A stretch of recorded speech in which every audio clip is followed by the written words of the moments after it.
success, dreams in the making. I grinded for it, seems like an eternity. Now I know what it takes to make it. EYG the label, EYG the brand. EYG the label, and EYG the brand. Just elevate your grind. Exclusive young G's, put the city on our back. Grinding through the mud, climb up out the strong. Elevated status on done. EYG the label, EYG the brand. Yes, we back. EYG Roundtable episode 4. As you can see, there's only 2 of us. Representative Jeremy Gray had an important legislative meeting that he couldn't miss today. So we won short. But we here. It's been a busy week, man. What you been up to, Jizzle? I see you got some things cooking. Hey, bro, you know we working just like we said last week. Yeah. New stuff on the way, man. Keeping the energy on, man. Keeping the foot on the gas.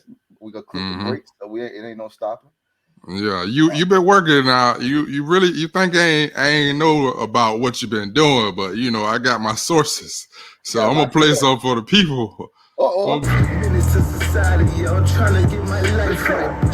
Just a the man, I commodity. My alter ego coming from the bottom, from the slums like an alien. Rolling with the president, my brother from another mother. J50, my brother from another. That's my nigga. And true, that my cousin, yeah, we bleed the same color. It's EYG forever. I'm rolling with my brethren. Yeah. Hey, well, that fresh out the presses right there now. Yeah, bro. So tell the people what is that from? Man, that's from a video shoot, man. We shot yesterday, matter of fact, you know, and Ferocious Vibes, man. One of the singles that's gonna be on the new project, man. Like I said before, man, lining up the visuals to go along with the music. And it's gonna be like a movie, man. It's just gonna be a strategic plan as far as the rollout, man. I got ideas and I'm putting them full force, man. Man, that's what's up, bro. I'm proud of you, man. I can't wait till the project drop. Hey, for sure. It's been a busy week for me too. For sure, man. I got LA, man. Well, yeah, LA, Wyoming, Mexico. Yeah, I'm in LA. I'm at the crib in LA, man. I had a busy week with auditions. I got a big one coming up. Ooh. I just signed with a new agency out here called Daniel Hoff. Okay. They've been pumping them out. So I had like 4 auditions this week. This is the most auditions I had in a while.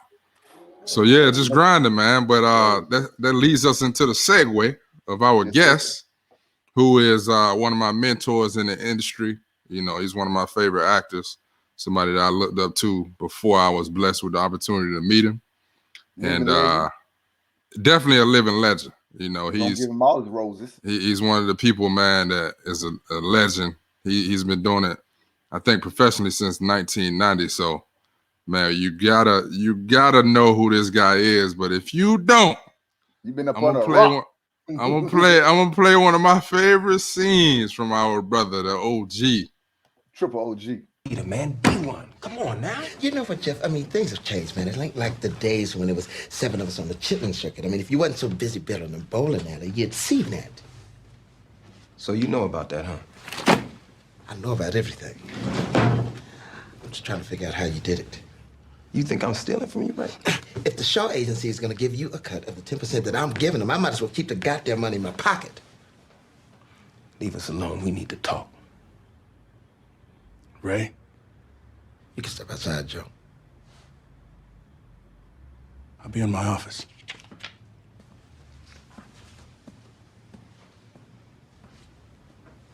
Ray, now I know that jealous bastard planted that lie in your head. But I have never stolen from you, Ray, and I never will.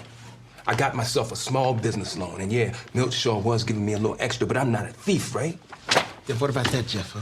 Promoter swearing that you did side deals with them so you could split my overages. How could you do that to me? We're sitting up here and we've been through so much. I mean, we was like brothers.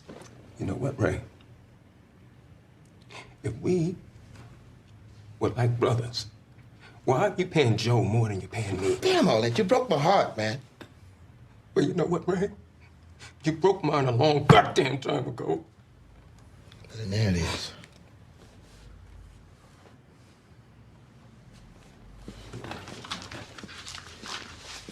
You know something, Ray? You're gonna get yours one day. And I pray to God he have mercy on your soul, you son of a bitch.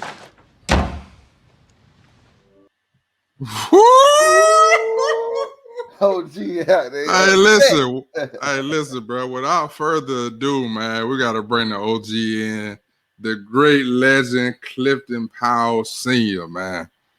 OG. What's up, everybody? How y'all doing? OG. Yes, sir, man. How you doing, bro? I know you're working. We appreciate you for taking the time out, man, to come join our platform, man, the EYG Roundtable. Yes. So sir. yeah, what you working on right now? I know you're in New Orleans, right? I'm working on a piece called "Sacrifice," starring Paula Patton and a host of other actors. Richard Roundtree, to know Lamont Rucker.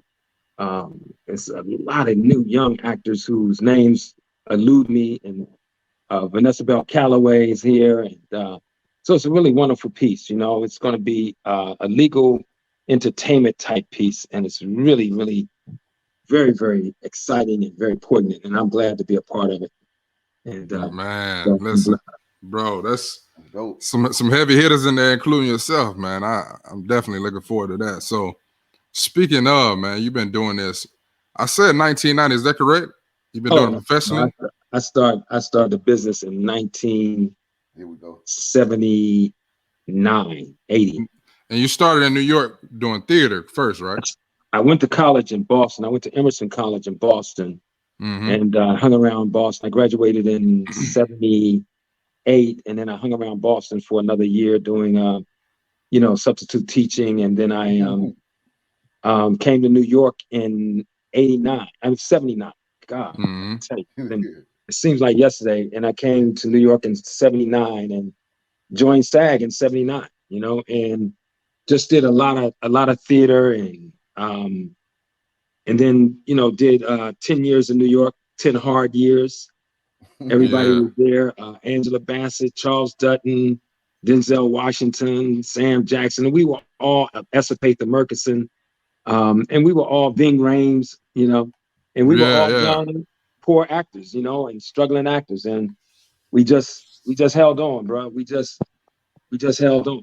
I remember I saw Angela Bassett a few years ago. No, maybe a year and a half ago, way before about 2 years before the pandemic hit, and we were at a screening for Black Lightning, and I remember I gave her a hug and I said, "Look how far we've come, darling." And she said, "Oh my God, Clifton Powell."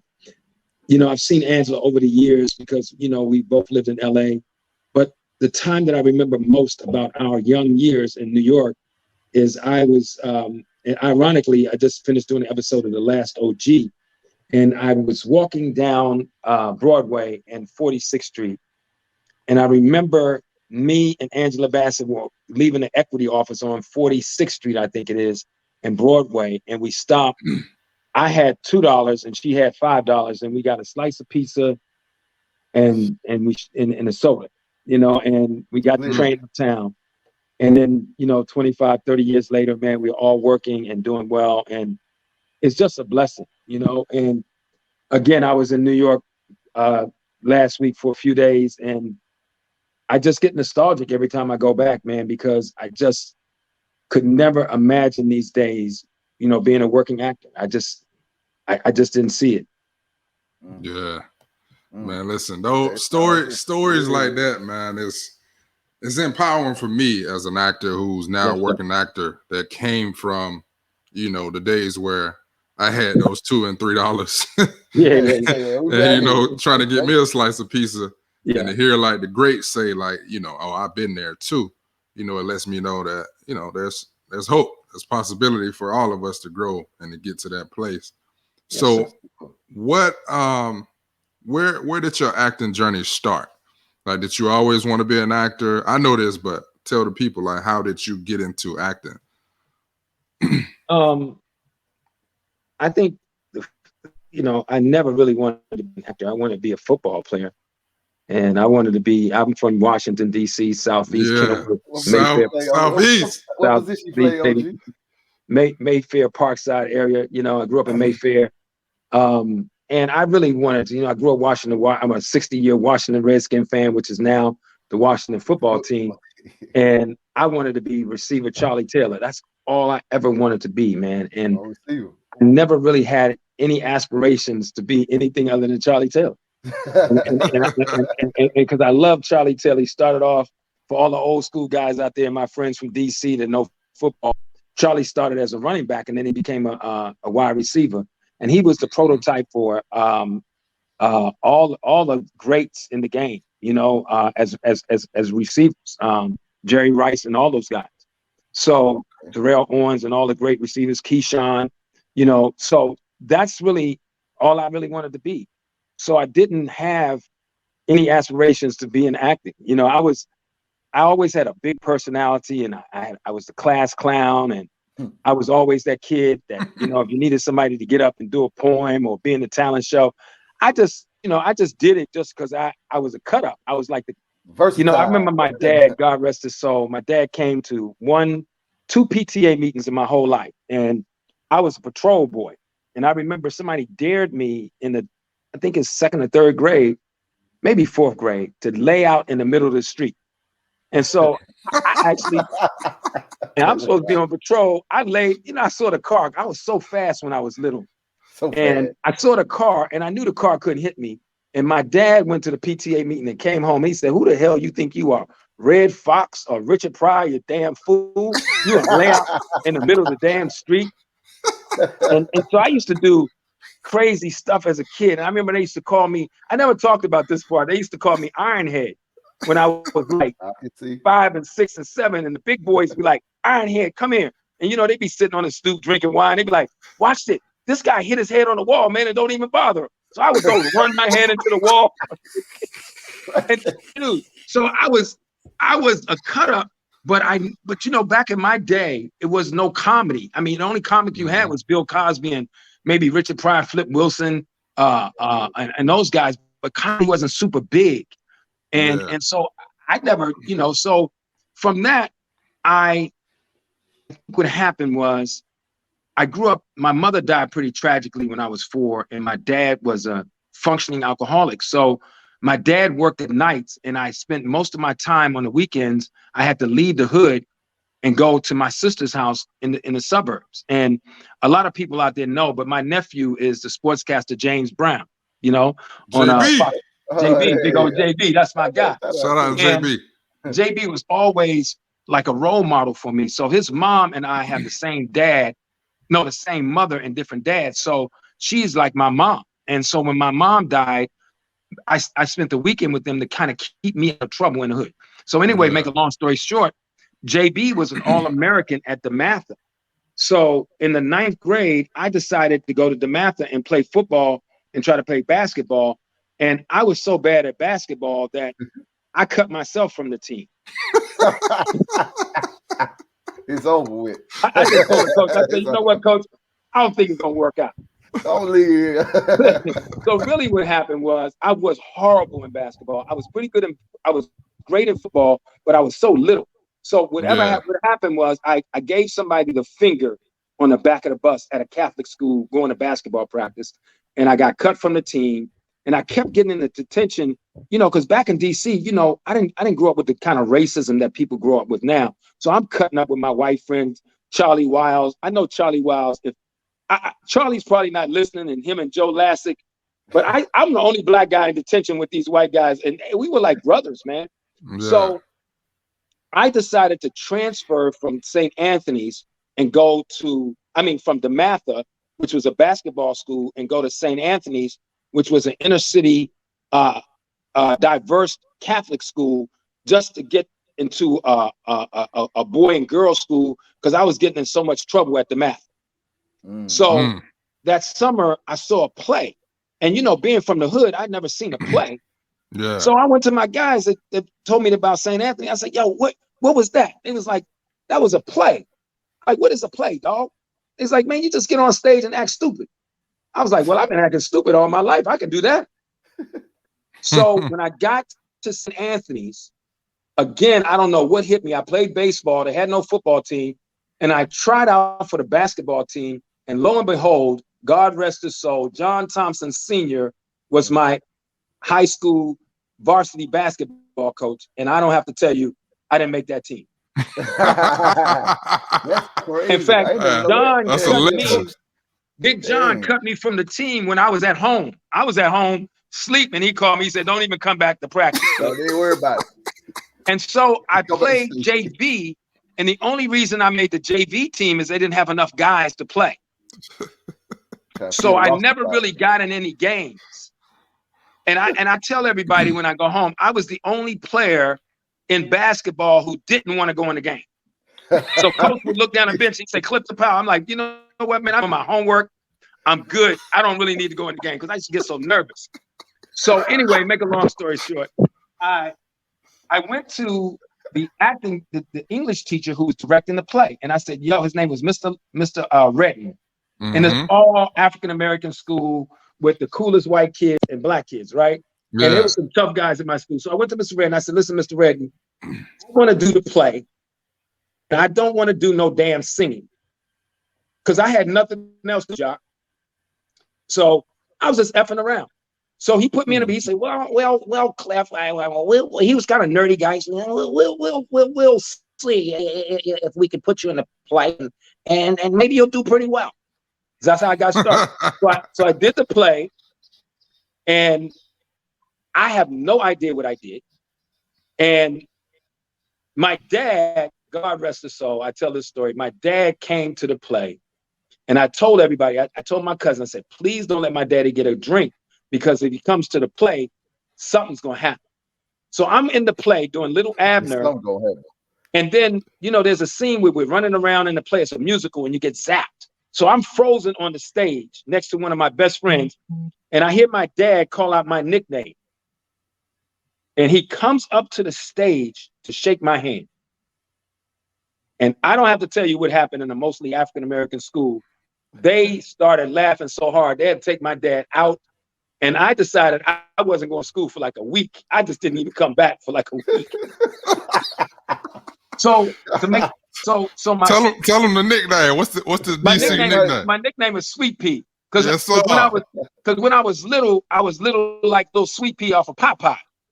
Popeye the Sailor Man had a little kid named Sweet Pea. So that's what they started calling me. I was John. So anyway, what happened was my Spanish teacher came to me, and she said, you know, because back in my day when you were dark and you were bad like I was and mischievous, everybody was trying to figure out, you know, and then I came out of the hood. They were like, what is this Negro going to be?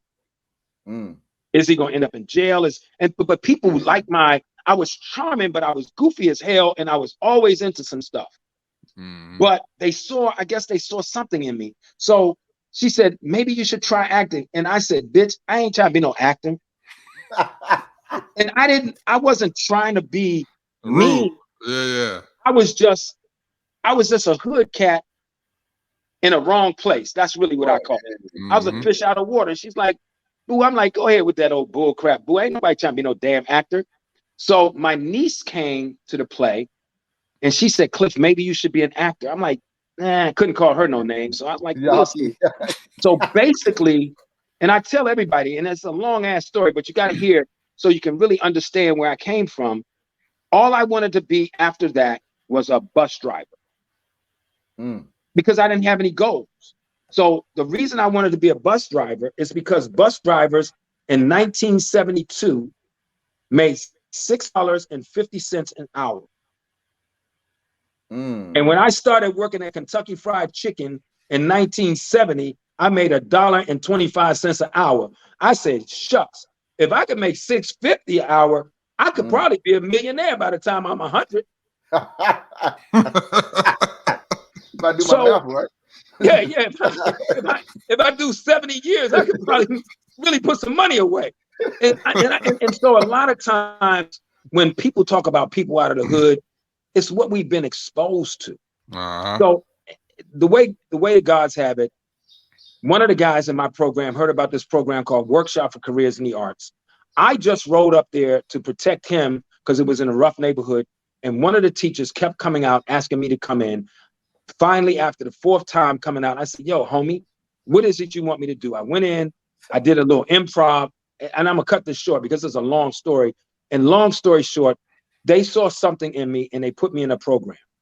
I tell everybody, Debbie was my dance teacher. Now, I grew up in the hood. I never put on leotards and tights. I never seen anybody in leotards and tights but Peter Pan.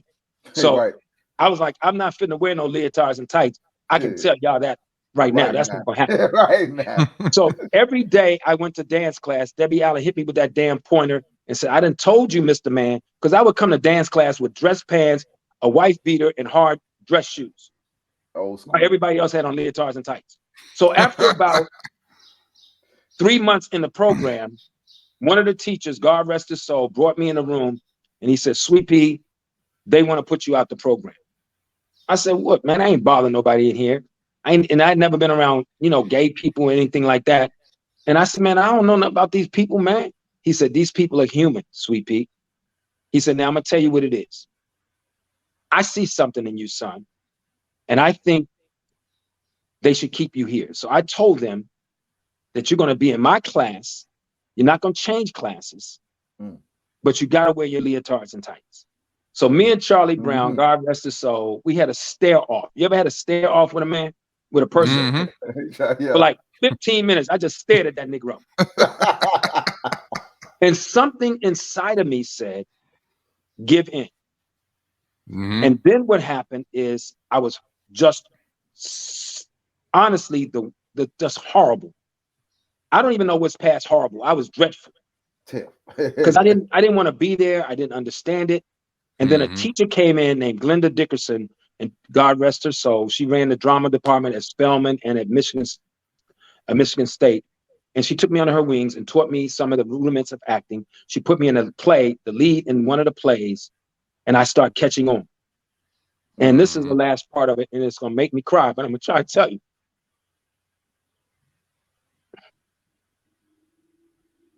My dad had a nervous breakdown in my junior year. And back in the day, when you didn't pay your rent, they evicted you from your apartment. And my dad ended up in the same mental hospital as my mom. My mom committed suicide when I was 4. And my dad ended up in the same hospital, St. Elizabeth's in DC. And I was coming home from rehearsal and I saw all of my clothes, my furniture, everything. I didn't know my dad knew so much because I was in drama programs so much. And everything we owned was out on the streets, and most of what we owned was stolen. So I called the workshop program that next morning, and I was crying, and I said, hey, Mr. Wiley, who ran one of the people who ran the program, I said, this is Sweet Pea. I got to drop out the program, man. My dad is sick, and I'm going to have to try to find a job to pay my tuition. So he said, Sweet Pea, man, he said, you've been doing pretty good in the program. And he said, I tell you what, give me an hour and I'll call you back. And I tell this story because I want everybody out there to know. And I'm going to do an evening with Clifton Powell. And I started to tell you that, Jock, but I really like where you are as a person and where you're trying to go, because I wanted to save this story. But I want everybody to understand, if I can make it, don't tell me what you can't do. I'm a little black kid from the hood. Mother committed suicide when I was 4. My father was a functional alcoholic. I was raising myself at 7. I had angels who looked over me, surrogate big brother, aunties, teachers. I got 580 on my SATs. Back in the day, they give you 200 for your name. Technically, I got 380 on my SATs. That's a certified retarded person. And I got a full scholarship to college. So I tell people, don't tell me what you can't do. So the workshop program called me the next day and they said, Sweet Pea, we're not going to let you drop out of the program. We're going to give you a $1,200 stipend. Now, $1,200 back in 1972 was a lot of money. Absolutely. Yeah. They gave me $1,200 to buy some new clothes. They gave me a job after school and gave me a salary, and they paid my tuition for the next 2 years. And they helped me get a scholarship to Emerson College. And that's how I got started. Well, that's the first time I got through that story without really breaking down. So what I want to understand there is faith. My father used to say, all you need is faith the size of a mustard seed. And so, you know, when people come up to me now, man, I just feel so blessed. And that's why I share. I often get ridiculed for talking too much. I get it. I got so much inside of my head, bro. And it's so much stuff that I want y'all to know that nobody told me.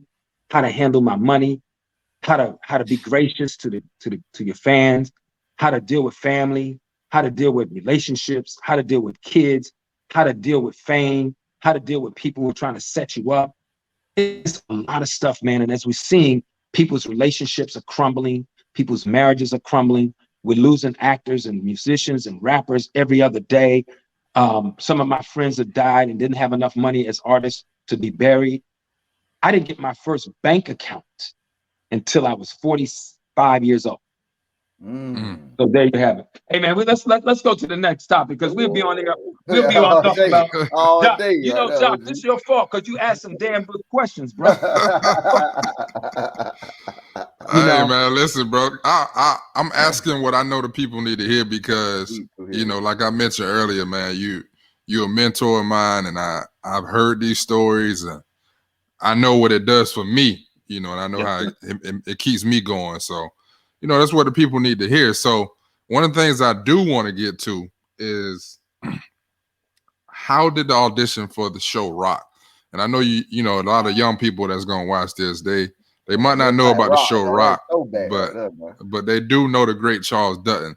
Yeah. So how did you get to that point?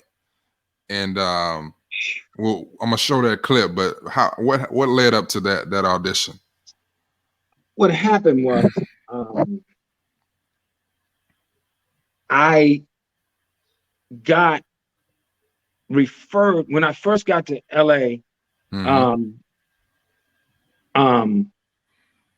I first they texted me about this next podcast I have to be on. When I first got to LA, I asked everybody I ran into you at Ralph's. I asked you, can you help me get an agent?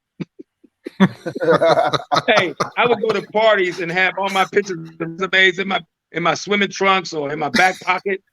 And I did everything that they told people not to do because again, and that's why I talk to these young people so much. And just so you know, that's why I'm doing a one-man show, Jock, because you've been very respectful.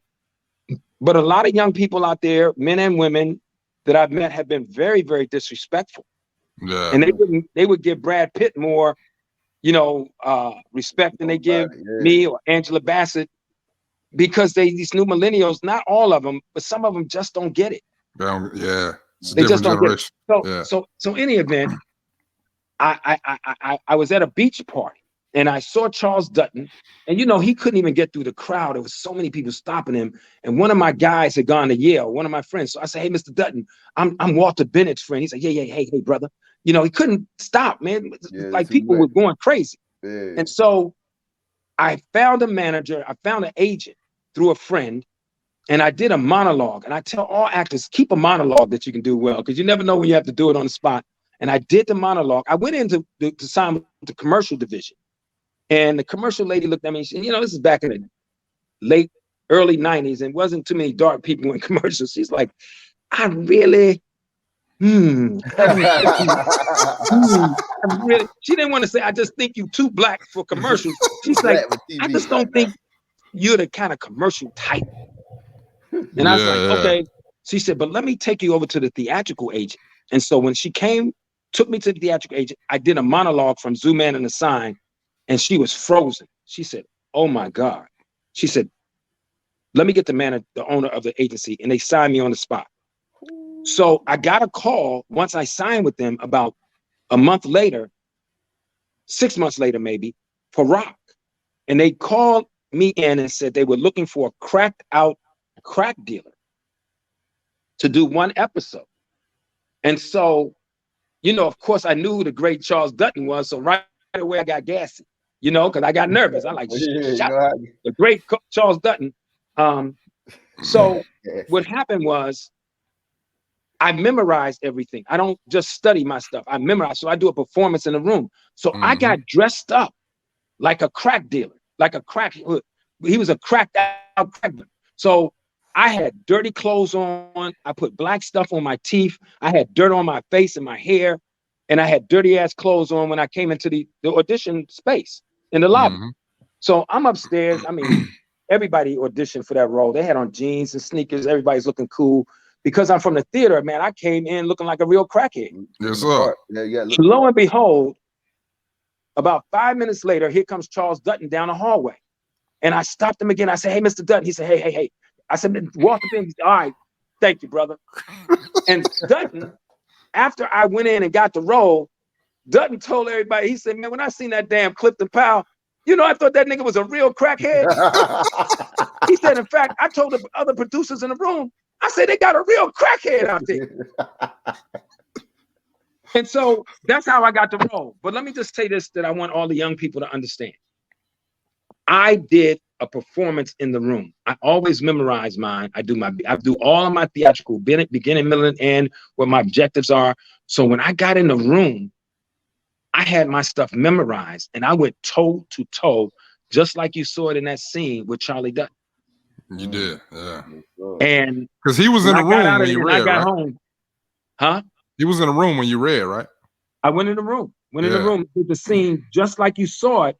But what happened was when we got on the set, it didn't work the same way with me being a cracked out crack dealer. Mm-hmm. So then Stan Latham, my man Stan Latham, said, let's put him in some leather. No, not no leather. Let's put him in a bag. He goes with a beeper. And he tried to sing again, and that didn't work. So he said, you know what? Let's put him in some leather. And I had been to Detroit. I was dating a girl in Detroit at the time. So I said, let's put him in all leather. And it caught on. And I was only supposed to do one episode. And that role changed my life in Hollywood. Because my phone rang every 20 minutes for like 5 hours straight because the show was live. Mm-hmm. Oh, now, yeah. This is what I'm going to say to all actors out there. Get your training. Because that's the only thing that saved me. And somebody said, well, were you nervous? I said, well, I drank a whole bottle of Maalox behind stage. So you try to figure out if I was nervous or not. But guess what? I didn't drop no lines and I didn't quit. So hey man, I want them to see this scene, man. Okay. Powerful scene. So you might not be able to play the whole. Can you play the whole thing? Just let it play out. Yeah, I'll let it play out. All right. Yeah, well, we are here for the meeting. Parenthetically. What? What I'm trying to say, man, is I think we're the reason for your meeting. We're your new neighbors. I'm Andre. What's up? This is what you little punks look like up close, huh? Now, Rock, listen, he didn't mean that. Just go away and leave us alone, okay? It's cool. We just came by to talk. You know, trying to be a little neighborly, you know what I'm saying? Least y'all could do is invite us in. Where's your home training, G? I ain't got none for the likes of you out. Pop, come on. Don't even go there. Now, you want to talk? Don't go there. Don't go You want to talk? We'll talk. there. Let's go, fella. Yeah, but just you. All right. Yo, wait for me back at the crib, man. This'll be easy.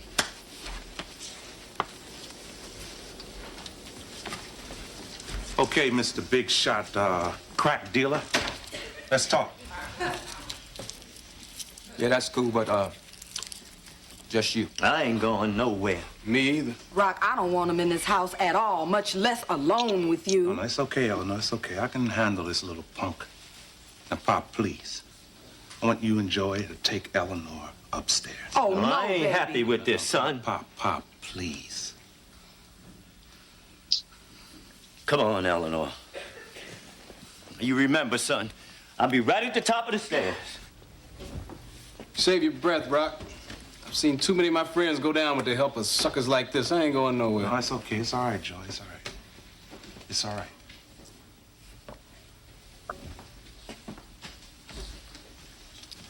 Now, let me break this down to you, G.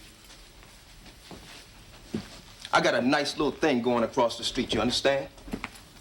And I don't need somebody like you messing things up with your little phone calls to the police and your stupid-ass block parties. This ain't none of your damn business, man. You understand? I'm trying to get paid, you understand? And I don't need you butting into my affairs. I thought this was a nice neighborhood, man. Yeah, it was a nice neighborhood. It's always been a nice neighborhood. Yeah, well, I hear what you're saying, brother. but I'm a businessman. You know what I mean? You're a businessman? That's right. Is that what you call yourself? You ain't no businessman. You're a murderer. And you're killing your own people. Now, you may have done your killing someplace else, but it ain't happening here. Why are you trying to be a hero, man? Huh? I mean, it looked like you got it bad enough as it is. Working a lousy job, busting your ass, picking up people's garbage. Got your brother and your father on your back. Yeah, well, how you know about all that? You watching me? I'm watching you. Cool. Thank you. All right, G, I'm sorry, man. Look. Let's cut through all the crap, all right? I'm gonna make things real easy for you, man. How much they paying you down at that little funky garbage dump? But you think you can buy me off? I'm trying, G. I don't want your damn money, you know. I'll empty trash cans for the rest of my life before I take money from you. Well, I got drugs, homie. What you need? Listen to me, you little filthy punk. I don't think I made myself clear. I don't want your drugs. I don't want your money. I want your sorry ass out of my house and off my street. You understand? Okay, now you gotta stop this now. Stay out of this, Ellen. I don't think you want to do this, G. Oh, yeah, I've been wanting to do this ever since you moved. No, I don't think you want to find one of these loved ones of yours in one of those garbage cans you pick. If you ever so much as look in that direction, I'll run down on you and I'll break your back. Oh, don't hurt him, son. Now you don't know how crazy I am. Rock, let him go, please. Hey, Rock, all right. Son, come on. Hey, Rock, okay. Come on. Okay. Yeah. Well, it's obvious we're not going to be able to work this out tonight, all right? You see, you don't seem to understand. See, we ain't got nothing to work out. I want you gone from here. That's my bottom line. And I'm gonna lean on you every day till you're out of here. I'm gonna be in your face every day and every night. When you close your eyes, all you're gonna see is me. No matter how long it takes, even if it kills me. Yeah. Well, it just might. Trash, man. Just might. Yeah. Woo! Yes, sir. Hey, listen, man. That, legendary right there now. That's one of the, and I've heard other people say this as well. It's one of the most powerful scenes in TV history, bro, for Black people. You know what I'm saying? So, man, that, and you said that scene, that book and that role, that job, that changed your career. Yeah, I when I look at that scene, I get goosebumps because, you know, I tell actors that really want to learn how to act, go back and watch scenes like that, or go back and watch The Godfather 1, 2, and 3, and you can see an actor working on his craft. It's all spontaneous, but it's all rehearsal and beats and objectives and pacing and diction and volume and colorization, and it's all training. And when people come up to me and say, how do you play so many different characters? Well, I'm a trained actor, and I think sometimes when we look at De Niro, and this is what gets me upset sometimes, you know, because I've had people come to my page and say, don't you just hate Clifton Powell for real? He's always playing killers. No, I play pastors, I play doctors, I play lawyers, I play fathers. If you ever saw me on House, for all the young kids that have seen me as Dr. King on Selma, Lord Selma, you know, I'm a character actor, and all of it is just training. So if you watch that scene and you really are an actor, you can dissect my transitions. You can dissect when my tone changes. You can see whose scene it is, because in every scene there's a winner and a loser. The scene starts out with me leading the scene, but it's actually Charles Dutton's scene. Yeah. And I try to get out of there. You see how he swung my ass around? We rehearsed it. You know, Charlie, you know, grabbed me and choked me. I said, Charlie, choke me for real. Well, that goddamn Charlie was damn mute. And that Negro almost took my neck off, but it had to be like that because it had to be real. It had to be real. I don't want to get long-winded here because, like I said, I have so much information in my head. I have to edit myself when I tell a story. But watch that scene if you're a young actor, because you can see two actors going back and forth like a chess match. And you can see my pacing, and you can see my tone change. And you can see even in defeat, I still left with dignity, even though, and I played because that's all acting is objectives versus obstacles and all the stuff in the middle, pacing, the tone, all of that stuff. And that's what it is, you know? So, and it is a great scene, man. And unfortunately for that show, it was ahead of its time. Yeah, absolutely. It was. The messaging. Was it hard though, OG, like doing it with like a live audience? You know, it's like saying No. y'all doing serious parts and then people might be laughing. You know what I'm saying? Well, so you know, the funny thing is when you grow up, when you come up in theater, you're used to having a live audience. It's like basketball or football, Jock, like you know, if it ain't if no people in the stands, man, you don't even feel that same energy. You know, but I can tell you this, man. I did an episode of Rock after that and a scene in a barbershop.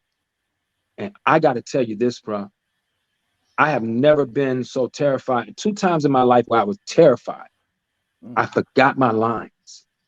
And I swear to you, I almost pooped on myself. And that's not a joke. And it was only like a split second.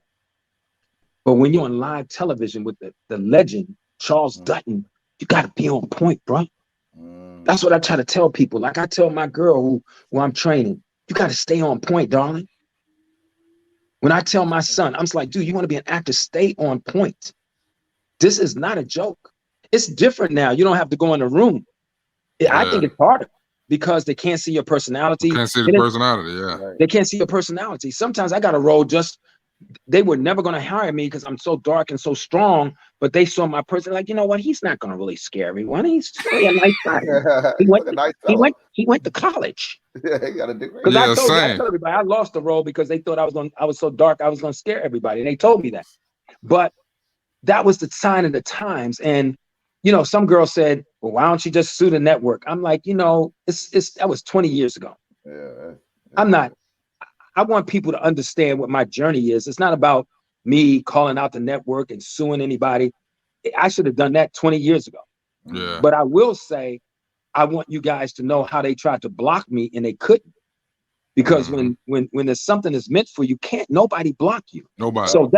So the main thing that I want everybody to understand out there, you got to get your training and make sure you train with someone who's reputable, that knows theater, that knows film and television, that knows I studied the Stanislavski technique, which is called method acting. I'm not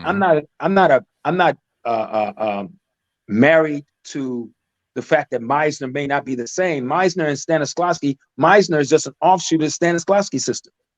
De Niro, Chino, Gene Hackman, who's one of the baddest ever, Meryl Streep, Viola Davis, Taraji Henson, Denzel Washington, Charles Dutton, the list goes on, Ving Rhames, great actors, and it's just training. Yeah. Yeah, bro. I study all of it, bro. Like every book you ever gave me, I studied it, you know. And I go back and watch the old legendary. That's how I'm able to pull from these clips because I know it. You know what I'm saying? Like I know where it's at because I've watched it and I studied it. So man, I gotta say, man, this has been one of the most informative podcasts that I've done in the sense that, you know, all of them have been great, but when you have those clips, people can actually see what we're talking about, you know? Yeah, they can see it. And again, let me say this last thing. Had I not murdered that scene and stayed on point, and even when I forgot my lines, you wouldn't be talking to me on this podcast right now because I would have never gotten to this level. This wouldn't have got here. And the other thing I want people to know is this is a new media age. Get a publicist early on. I never had a publicist. I wasn't really trying to be famous or a star. I just wanted to, I fell in love with the arts and I just stayed with it. I wasn't really trying to be no star, you know? I wasn't even trying to make money.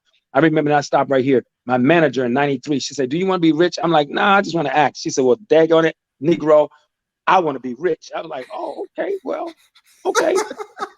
I guess we're going to be rich. When we came, you know, the thing that I want people to understand, when we all came out of New York to LA, we really didn't come out. Maybe we did unconsciously, but it wasn't about the money. The work had just dried up. We just did it because we loved it. You know, so it's a different time now. So there you have it. Yeah. Hey, listen, I would be remiss if I did this podcast with the OG, man, and I didn't play this last scene right here, man. Oh my God. This one gonna catch him off guard. It ain't even what you think it is. Okay. Hold on. All right. Tonight's social visit. I need to talk to you. That's what I was telling you. Hey, fellas, excuse us for a moment. Oh, yeah. Oh, look at my man. I remember that. How you been? Good? Been good, man. What about you? Glad to be out. Look, young blood, I need a favor. Anything. I need you to stall the contract negotiations for me. Can you do that? I got a lot of guys with families that's counting on this work, Rex. I figured that.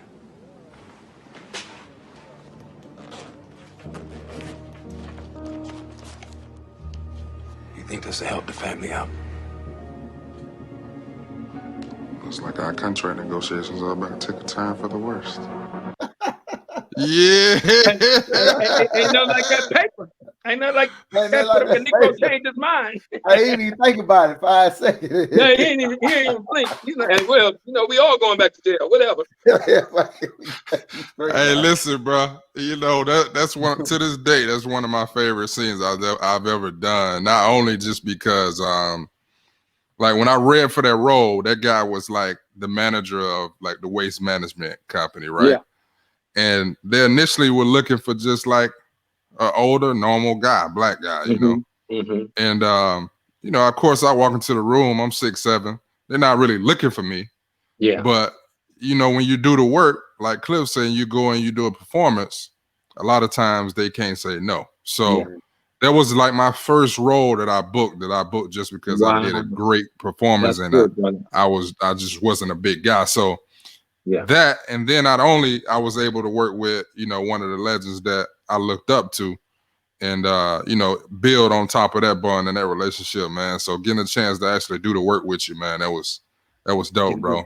And you know, let me say to the young people out there, you know, Jock has been one of the guys, man, that I've had some real negative energy come at me on IG, and I've had some of my students and not understand how this game goes. And I taught some classes when I first came out here, and some of my students were late, and I had a producer in the room that I wanted them to meet, and some of my students were like 25, 30, 40 minutes late, man. And I cut everybody out for the rest of the class. And then for the next 4 classes, I told them my journey, and they got so damn tired of hearing my voice. And one girl called me and said, I was so damn tired of hearing the Clifton Powell story. And I said, you can kiss my shiny butt. I said, you're 40 years old trying to be an actor and you're making money. These young kids can't even be on time. And if you can't be on time, you cannot be in this business. At all. I said, so what it told me, and I'm teaching and not charging them really any money. I said, what that told me is that they were not ready. And if I have to use my story as inspiration to get young actors ready, I'm going to do that. I said, but thank you, because from this point on, I'm going to teach differently. And I probably will never teach again. But what I realized is that if I have to curse you out, if I have to berate you because you were late or you don't get it, then I have the wrong people in my class. Mm-hmm. So I really take my hat off to you, Jock, because from day one that I met you, man, you've been respectful. It's the way you've been raised. I talked to your mama. And so part of this business is just like football.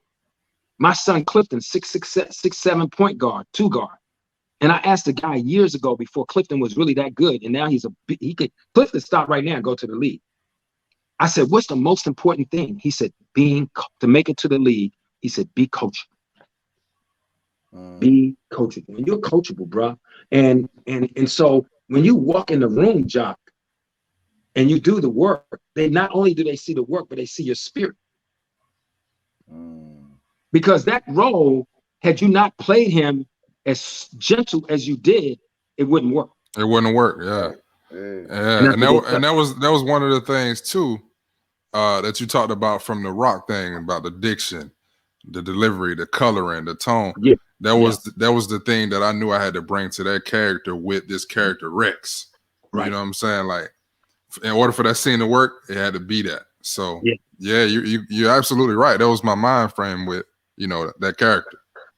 And I've seen a lot of actors come in who work beside me and try to just like have takeover spirits. And I'm not, bro. I'm not Denzel Washington. I'm trying. I don't compare myself to anyone, man. I have my own lane because I give homage, you know, to the greats. And Denzel Washington is one of the great. I think I'm tough and good, and I've worked and paid my dues, and I try to bring the smoke and the fire. But if I'm working with Denzel Washington, I'm gonna step aside and try to make sure I'm respectful, because him and Sam and Jim Pickens and all those guys and Sidney Poitier and those guys laid the groundwork for us, man. Yeah. And people can feel. That's why I really wish people could still go in the room, because they can't. If they sometimes they're not even thinking about you, like for a soft, gentle doctor. 6'7" and you big and you dark. Who says you can't be a doctor? So anyway, I'm hoping people are getting something from this. It's a lot of information. We're probably going to do another one of these, Jock, because it's just a lot of information. And I know I have to go do the Saints and Sinners podcast. We got about 10, 15 more minutes. But I just want people to really, truly understand, man, I'm on this podcast because I said I was doing no more podcasts because I want to do my one-man show. But when Jock, we tried to do it the other day, I had my little iPhone all janky. You know, I dropped that damn phone so much. My iPhone is now an E phone. My phone is an E phone. But I wanted to make sure we got this, John, because we planned this about a month ago. Yeah. And it's your spirit, bro. And that's all it is, man. And telling you. So anyway, man, brother. I appreciate that. What we got next? What we got next up? I gotta ask you about this one because it's a crowd favorite, right? Yeah. I love it. A lot of people love it. When I looked at this film as a young kid, I was young, and I seen this character, even though Hey, Jock, you know what? Jock, I gotta stop you. It is 8 o'clock. It's 8 o'clock it's 8:30. It's 8:30 in Atlanta, yeah. I gotta go. I'm supposed to be on I forget the time frame, Jock. Yo, yeah, you gotta go. Are we live? Nah, we shut live. up. We live. We can, you know. Hey, y'all, I gotta go. Listen. Everybody out there, we're gonna do a part 2. So just hold on. Part 2. We're gonna do a part 2. Jock, let's do part 2. I'm off next Thursday. This Thursday coming up.